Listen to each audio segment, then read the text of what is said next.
자, 저희가 실제 영어 문장을 볼 때 문장 구조가 조금만 길어지기 시작하면 문장 구조가 꼬이고 구조가 눈에 들어오지 않고 내용을 이해하기가 힘들어지는 경우가 있습니다.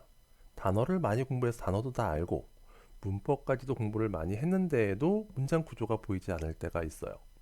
저도 옛날에 그렇게 생각했거든요. 단어를 다 알고 문법을 많이 공부하면 문장 구조가 눈에 쏙쏙 들어올 거라고 생각했습니다. 읽자마자 쭉쭉쭉쭉 해석할 수 있을 거라고 생각했는데 왜 그렇지 않을까요? 어떻게 보면 그렇지 않은 게 더 당연할 수도 있습니다. 단어를 다 알면 저희는 습관처럼 문장 구조를 보지 않고 그냥 아는 단어로 내용을 뜯어 맞춰서 해석하려고 하는 습관이 생기기가 쉽고요.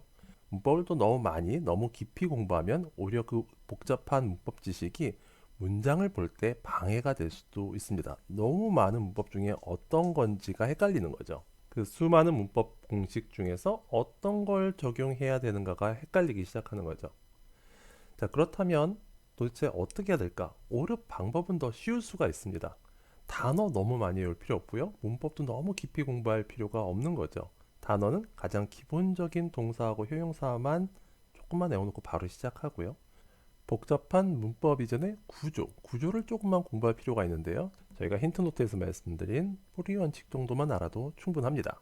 문장 구조는 실제 문장을 많이 봐야 당연히 눈에 들어오기 시작합니다. 그러니까 저희가 착각하는 것이 실제 문장은 보지 않고 문법 예문만 보면서 저희가 문장을 보고 있다라고 착각하는 경우가 많이 있어요. 문법에 나와 있는 예문은 그 해당 개념을 설명하기 위해서 토막 내서 그것만 쏙 가져온 경우가 많거든요. 그리고 약간 비현실적인 예문들도 많고요.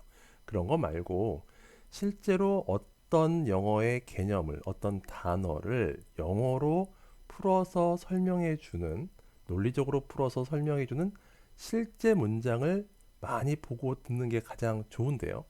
사실 현실적으로 저희가 영어에 투자할 수 있는 시간이 이렇게 많지는 않거든요. 영어가 언어라서 노출 시간이 굉장히 중요하지만 심지어 학생들조차도 공부하는 학생들조차도 영어 공부 시간을 충분히 확보하는 것은 쉽지가 않습니다. 다른 것도 공부할 게 많고요.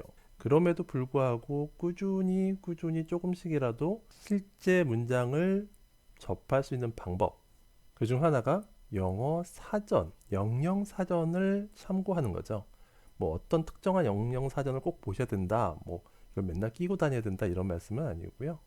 그냥 저희가 배워야 되는 어떤 영어 단어, 특히 명사 단어 같은 경우에 그 단어를 논리적인 구조로 풀어서 설명하는 문장, 영어 문장을 보는 거죠. 어떤 식으로 이 단어를 설명하는가. 특히 명사 단어를 설명하는 것만 쭉 모아서 보시면요. 공통적으로 가장 많이 나오는 기본적인 구조들이 있습니다.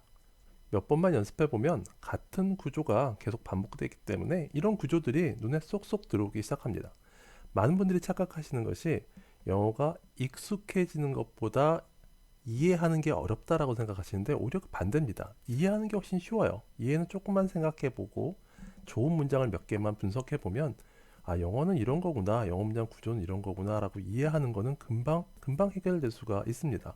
조금만 연습해 보면 문장이 길든 짧든 복잡하든 간단하든 어떤 문장이든 문장 구조는 거기서 거기구나. 단어만 다양하게 바뀔 뿐 전문 용어를 보더라도 문장 구조는 같은 구조로 쉽게 설명하는구나. 다른 거 몰라도 문장 구조는 쉽게 이해할 수 있겠다. 라는 생각이 들게 됩니다. 자, 이렇게 일단 스스로 문장 구조를 볼 수 있게 되면 그다음부터 사실 문제될 게 별로 없죠. 자기 스스로 책을 많이 읽어도 되고요. 어떤 목적으로 영어를 공부하든 선생님들의 수업을 들을 때, 좋은 교재를 만났을 때 일단 문장 구조를 볼 줄 아는 눈을 갖춰 놓으면 다른 사람보다 훨씬 더 빠르게, 더 정확하게 더 많은 양을 습득할 수 있게 될 겁니다. 구조를 볼 수 있게 되는 게 사실 제일 먼저 필요한 게 아닌가 싶어요. 그래서 저는 개인적으로 영어 공부는 구조를 공부하는 게 제일 먼저 선행돼야 된다라고 생각합니다. 그리고 또 한 가지 중요한 힌트, 영어 문장 구조를 이해하는 결정적인 단서는 동사에 있다. 영어 문장 속에서 동사가 등장할 수 있는 방법은 딱 세 가지밖에 없습니다. 뿌리거나 뿌리가 아니면 변신 혹은 숨어서 나오는 거죠.